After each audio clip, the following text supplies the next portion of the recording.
another Matthew Day channel. So on our last video we did the product rule, right? We said that the product rule is us differentiating two functions that multiply each other, right? And we were able to do that, right? But now what if I have two functions that divide each other, right? I have hx divided by fx, right? How do we differentiate this now?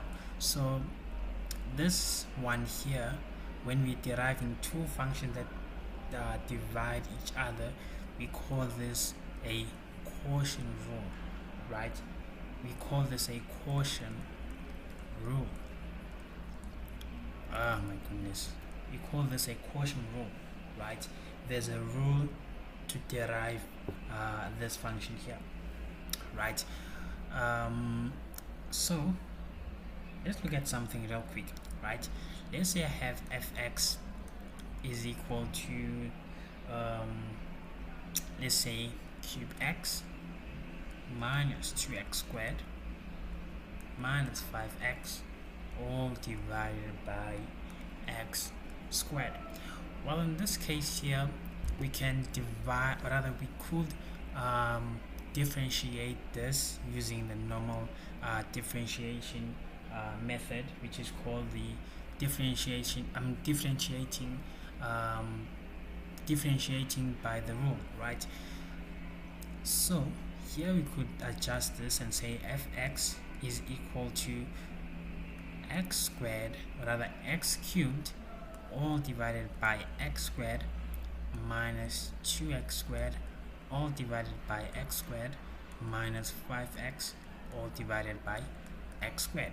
And then you can simplify this one here by saying well, if you divide these two you can have x minus, if you divide these two you'll have 2 minus, and then if you divide these two you'll have x negative 1.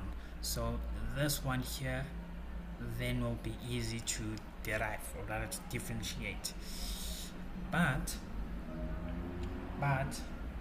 what if I have something like x divided by x minus 2? How would I differentiate this now, right? That's the problem with that now, because now we cannot divide this one by and say this well is x and then x minus 2, right? We cannot do that, right? We have to use now the quotient rule, right? So the quotient rule, I won't really say where it comes from or where it is derived from, but of course it is derived from the first principle, right? All these rules are derived from the first principle, but now we're just going to focus on how to really apply it, right? Just remember this formula here: f prime x is equal to in this case let's derive with respect to this function here. Okay, let's derive with respect to h, right? So in this case we'll have h prime x is equal to, the first thing is to derive the top part, right? Derive the top part, multiply it with a function on the bottom, and then minus the derivative of the bottom part times the function on top, all divided by the function at the bottom squared, right? So this is the formula to deriving two functions that divide each other, right? With the product rule, the order didn't matter, right? You could have fx equal to g of x times hx, and then I can derive this by saying, well, this is g prime of x times hx plus g x times h prime x, or I could have said h prime x gx plus g prime x hx, right? So here the order doesn't matter because we have a positive, right? A positive doesn't change anything rather than that. So we can have 2 plus 1. I can also have 1 plus 2, right? It will give me the same answer. But with the top part, we have a negative. Now a negative changes the whole thing, right? I can have 1 minus 3, but I cannot have 3 minus 1. These two things are not the same. Here you have negative 2 and here I have 2, right? Negative 2 and 2 are not the same and are not even close to each other, right? In order for us to get to negative 2 from 2, we have to undergo 1, undergo 0, undergo negative 1, and then reach negative 2, right? They're not even close to each other. So make sure that you write this formula down on a book, right, on a note, and yeah, it's very important to note this formula, which is highlighted in red. This formula here is very important. Make sure whenever you're deriving, you start with the top part, rather with the numerator, and then you times it with the denominator, and then you derive the denominator, you times it with the numerator, right? And then you square the bottom part, right? Let's look at some example. Maybe you'll understand when we look at some example, right? Let's make that example. Let's say we have x and then x minus 2, right? That was our function f prime x. How would you derive this one? Well, remember, you're deriving the top part first, right? So I'm going to derive this one here. The derivative of that is 1 multiplied with the bottom part, which will be x minus 2, and then minus the derivative of the bottom part, which is also 1, right? You derive this using the normal way, right? I'm gonna differentiate it using the normal way or the power rule, right? You just use the power rule, right? So this here, if you derive that bottom part, it will give you 1, and then multiply it with the top part, which is x, and then divide that by the bottom part squared, right? Then if you simplify this one here, well, this is f prime x. If you simplify this one, you will have that this one here will give you x minus 2, and then you put in the negative inside, we'll have negative x, all divided by what?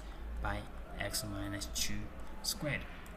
And we notice that these two will cross cancel, rather will yeah, and then you will get negative 2 divided by x minus 2 squared, right? So that then is our derivative, right? Let us prove something. Let us use the first principle to derive this function here, right? Let us see, right? Remember, with our f prime x, we got negative 2 over x minus 2 squared. Now let us use the first principle to see whether we will get the same answer here. Let me just box this answer here. So you're going to use the first principle. So remember, you follow these steps always. Find fx plus h, right? Find fx plus h first, right? So wherever I see an x, I'll put in x plus h. So on top I have an x, I'll put in x plus h. Here at the bottom I have an x, I'll put in x plus h, and then there's a minus 2, right? And then the next step is to find fx plus h minus fx, right? And then that will give us x plus 1, x plus h, and then x plus h minus 2, then minus x over x minus 2, right? That is our fx. Then let's simplify this one further. You will have x plus h times x minus 2. Remember, you go diagonally and then horizontally, right? Then minus x times x plus h minus 2. Remember there's a negative here, and then you divide all of that by what? By these two multiplied to each other, right? So it will be x plus h minus 2 multiplied by x minus 2, and yeah, so there's a lot of simplification here, but okay, it's fine.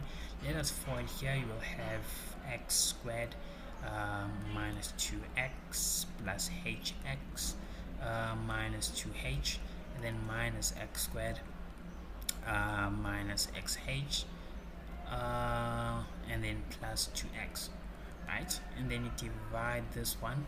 Gonna do the same with the bottom. You'll have x squared minus 2x plus hx minus 2x minus 2x minus 2h, and then plus 4, right? Ooh, let us simplify. Do we have any like terms? Well, you can see that we have x squared that will move with x squared. This one is positive, this one is negative, and again we have 2x with 2x. What else do I have? I have xh and xh, so on top I will have negative 2h, right? So I have negative 2h all divided by, here at the bottom, x squared is alone, so I have x squared. What else? Did I simplify this correctly? This is negative 2. Okay, what else is here? So this one is the same as this one. Why do I have 3 of them? That times that will give you that, that times that will give you that. Where's another one coming from? Wait, so that times that is that, right? That times that is that, that times that is that, that times that. Ooh, here, okay, here's the problem. It's supposed to be negative 2h, right? So negative 2h, then this times that is negative 2x, that times that is negative 4. Wait, am I doing this right? Let me just start over again. I'm sorry about this. This is negative 2. Let me just start this over and make some silly errors here.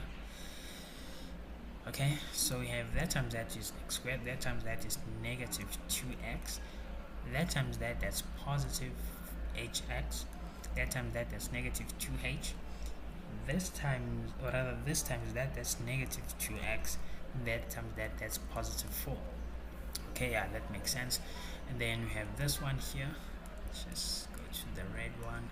We have this one here, which is alone. There's no like terms. Well, we do have these two, which will add up to negative 4x, and then we do have an hx here plus hx, and then we do have negative 2h, and then we do have negative 2x, and then plus 4. Okay, so that is what we have. So I can erase the top part.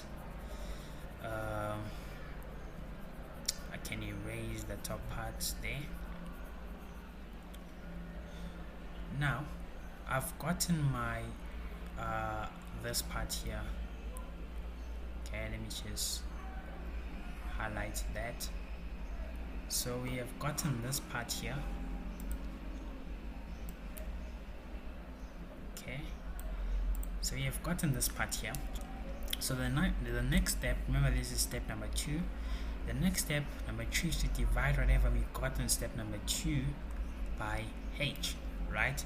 So if we divide everything by h, here, divide this by h, you have negative 2h all divided by x squared minus 4x plus hx minus 2h minus 2x plus 4, right? And then divide this by h, right? So what I'm doing here is basically finding the derivative of this function here using the first principle. If this is low enough for you, I mean, you can do this, but I'm trying to go with the steps so that most people will, or rather people that don't understand will follow through, right? Follow through, right? Okay, so remember to remove the h on the bottom, you multiply by its reciprocal, then whatever you do on top, I'm gonna do there. And whatever I do on bottom, I'm gonna do it on top. These two will cross cancel, and then the answer that I have, well, I can see that these two will also cross cancel there, and the answer that we have will have negative, if I can just remove this part, we'll have negative 2 divided by x squared minus 4x plus hx minus 2h minus 2x plus 4, right? That's the answer that we get when we divide this thing by h. When you divide this one by h, you get to this point here, right? So now what did I found? Well, this part here is fx plus h minus fx divided by h. This is the part that I just found right now, right? And we know that the first principle formula is given as f prime x is equal to this thing here, or rather is equal to the limit as h approaches 0 of fx plus h minus fx all divided by h, right?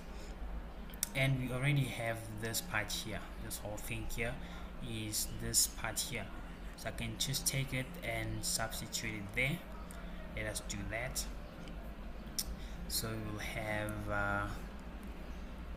will have f, so basically we will have f prime x, which is equal to the limit as h approaches 0 of this function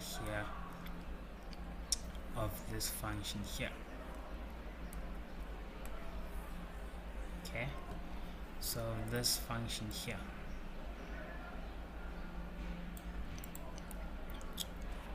right? I hope that makes sense. Let me just use the brackets of this function here. Okay, so now we do the direct substitution, meaning I will remove h. So if I see an h, I'll remove it because h is 0. So you remove h, and then you remove h, and then the remaining part will be my f prime x. So my f prime x in that case will be negative 2 there on top, all divided by x squared minus 4x, and then plus 4, right? And then if you simplify this one here, if you simplify x minus 2 squared, you will get x squared minus 4x plus 4, right? Which proves that is this one here. So that means that f prime x is equal to negative 2 divided by x minus 2 squared, right? So that is what I meant by when I said all these rules come from the first principle, right? All these rules, they come from the first principles, right? So yeah, I hope that makes sense. And yeah, let's look at one more example using the quotient rule. Let's say now you have fx is equal to x squared minus 1 all divided by x squared plus 1. Okay, so here you can simplify, you can try to simplify, but it will not work. Well, this is a difference between 2 squared, but this one is the sum of 2 squared, right? Which cannot be simplified. It cannot be simplified, but this one can be simplified, this one cannot be. Even if you simplify it, there's nothing that will cross cancel, right? So in this case, I can use the quotient rule, right? So the quotient rule, well, I can say, well, this top part here, let's say that top part here is my fx, or rather we do have fx, let's say hx, and then this bottom part here will be my g of x. Okay, so now I can say f prime x is equal to, remember you derive the top part first, it will be h prime x multiplied by g of x, and then minus derive the bottom part, g of x, times hx, and then you divide everything by g of x squared, right? Now let us substitute, or rather let us derive, right? So my f prime x in that case will be it will be the derivative of the top part, which is 2x, multiplied by the bottom part, which is x squared plus 1, minus the derivative of the bottom part will be 2x multiply x squared minus 1, right? And this is all divided by x squared plus 1 squared, right? You square the function here at the bottom. Okay, so now you can try to simplify, but you can see that here we do have these common factor, or rather we do have a common factor. Therefore it will be 2x, then inside I'll have x squared plus 1, then minus x squared plus 1, all divided by x squared plus 1 squared, right? So you can see that here these two will cross cancel because they are the same but opposite signs, and then I have 2x times what? Times 2, all divided by x squared plus 1 squared, and hence you have 4x all divided by x squared plus 1 squared, right?